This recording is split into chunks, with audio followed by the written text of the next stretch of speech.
大家好，又係驚犬美食時間。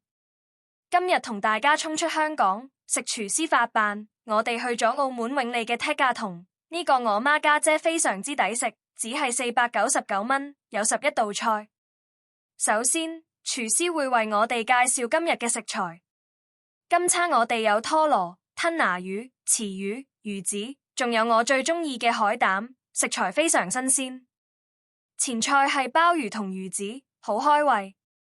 跟住係池魚壽司同吞拿魚壽司，啲魚好新鮮。下一味係鰻魚壽司，個鰻魚燒得好香脆，加埋筷子菜食落去嗦嗦聲，好有口感。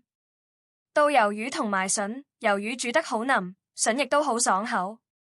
下一樣係重頭戲，拖羅。師傅將呢拖羅切成幾個薄片，咁樣可以避走晒啲筋，食得更順滑。拖羅上面加咗少少油，滑到直入喉嚨。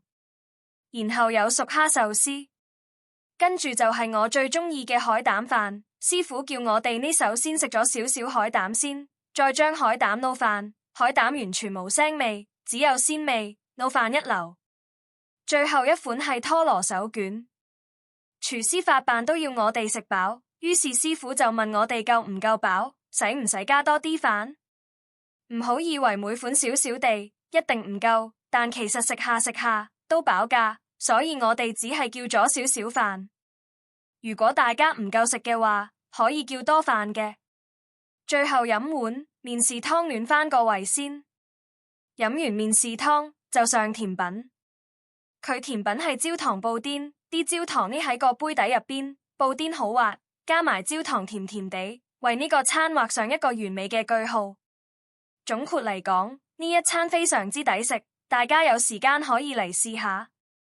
由於廚師發辦係會根據時令用唔同食材嘅，所以大家嚟嘅時候可能同我哋今日食嘅 menu 唔同。今次美食介紹完畢，下次再同大家食嘢，再見。